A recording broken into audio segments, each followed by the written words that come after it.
I want you to notice is that throughout this lesson, I'm going to be keeping an extremely adequate space in front of me as much of the time as possible, because I want to have the ability to control the traffic behind me. If I start getting in line with everybody and starting to get close and my following distance is too close, then they end up controlling me. If they brake, I've got to brake. If they brake hard, I've got to brake hard. And I don't want to be directly subject to their braking. I want to have options. If I have a good space in front of me, it allows me to control the braking of that van behind me.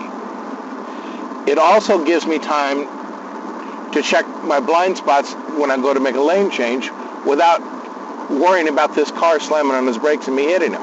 It buys me time. Another thing that a space in front of me does is allows me to accelerate to a lane change. There's all kinds of benefits for keeping a nice, comfortable space in front of you. And really no detriments. A lot of people think that, well, if you keep a big space in front of you, then everybody's going to plow in front of you, and everybody's going to cut in front of you. They're going to cut in front of you whether you have a big space or a little space if they really want that space. The question is what do you want to have left over after they cut in front of you? Now, I've had a decent-sized space with this burgundy car, this red car up in front of us.